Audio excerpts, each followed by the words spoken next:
Hey boys and girls, I hope you enjoyed last week's task and figuring out what was going on with those illnesses. It turns out that it was cholera. Yeah, so well done for those of you who did that work. I really enjoyed reading it. So this week we're going to look at why did London stink? A few key words here is tenement, which is a house divided into separate living areas for multiple families, back to back, sanitation and slums. The title today is Why Did London Stink? And if you need any more help, research and stuff, I've got some two nice websites here for you to have a little read at if you're interested in this kind of thing. So read the lesson introduction below. The growth of towns is called urbanisation. Because this happened so quickly during the Industrial Revolution, as factories were built so quickly, houses and streets were badly built and soon became slums, where disease spread quickly. Last lesson, we looked at the cholera epidemic, which was caused by poor sanitation. Today, you're going to investigate housing during the 1850s. So task 1, health inspector. This lesson you're going to be a health inspector who has been asked to write a report on the living conditions of the factory workers. You need to read through the information and look at the sources below and make a list of all the problems there are with the living conditions in the space below. So we've got quite a few sources here. So what I want you to do, if you're doing it by hand, you can write source A, source B. If you're doing it on the computer on Word, you can make a list at the bottom.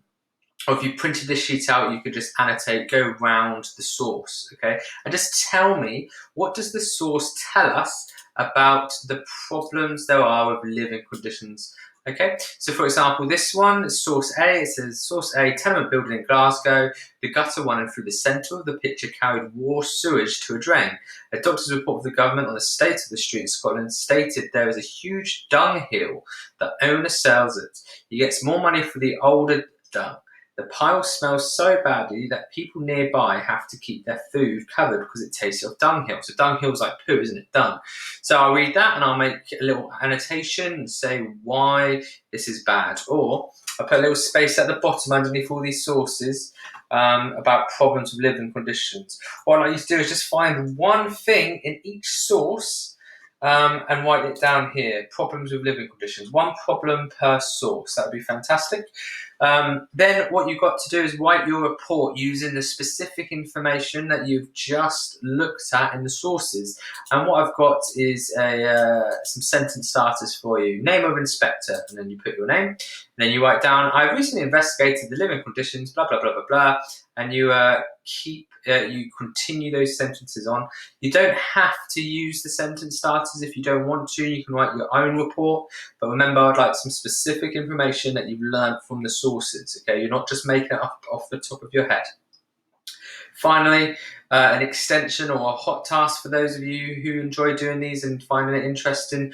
Which source did you find most useful for your investigation and why? So which one of these did you find most useful for your investigation on why London smelt so bad and why living conditions were so bad? If you've got any questions, just message your teacher and show my homework. I hope you're doing well. And well done for all your hard work so far. I'm extremely proud of all of you. Thank you so much.